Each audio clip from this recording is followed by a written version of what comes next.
Bismillah ve elhamdülillah ve salatu ve selamu ala Resulillah. İçinde 1000 aydan daha hayırlı olan Kadir Gecesi'ni barındıran rahmet, mağfiret ve kurtuluş ayı Ramazan-ı Şerif'i idrak ettik. Yüce Rabbimiz oruçlarımızı, sair ibadetlerimizi ve hayır dualarımızı dergah-ı izzetinde kabul eylesin inşallah. Bizi bayrama eriştiren Allahu Teala'ya hamdolsun. Ramazan bayramı bir aylık zorlu arınma sürecinin ardından Rabbimizin biz kullarına sunduğu ilahi bir ikramdır. Bayramlar Müslümanların sevinç, kardeşlik ve dayanışma günleridir. Bu günleri Allah'a yaklaşmaya bir vesile, Müslüman kardeşlerimizle bağlarımızı güçlendirme hususunda fırsat günleri olarak değerlendirmeliyiz. İnsanlık ciddi buhranlar yaşamaktadır. Egemen güçler kendi emelleri için milyarlarca insanın emeğini sömürmekte ve geleceğini heder etmektedir. Mazlumlar İslam'ın adalet güneşinin yeniden yeryüzünü aydınlatmasını beklemektedir.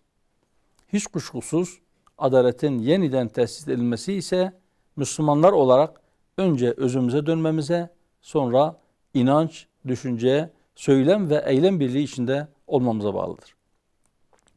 Müslümanların ittihadı hem alem-i İslam'ın hem de insanlığın zulümden kurtuluşuna vesile olacaktır inşallah. Bu müstesna günler bize sorumluluklarımızı yeniden hatırlatmalıdır. Malum olduğu üzere hem ülkemizde hem diğer İslam beldelerinde Müslümanlar çeşitli sorunlarla mücadele etmektedirler. İktisattan adalete, eğitimden sağlığa, hatta siyasi temsiliyete kadar geniş bir yelpazeye yayılan bir yığın sorun çözüm beklemektedir. Halkımızın ayrışmaya değil kaynaşmaya, kutuplaşmaya değil asgari müştereklerde buluşmaya ihtiyacı vardır.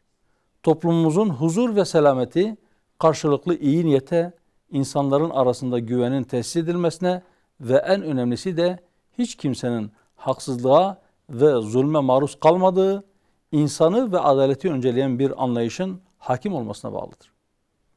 Hüdapar olarak bütün enerjimizle herkesin huzur ve güven içinde yaşayacağı bir dünya için çalışmaya devam ediyoruz.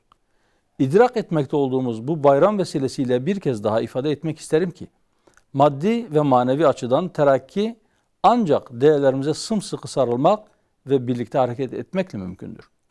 Ramazan bayramımızın hepimiz için hayırlara vesile olmasını diliyor. Bütün İslam aleminin Ramazan bayramını en kalbi duygularımla tebrik ediyorum.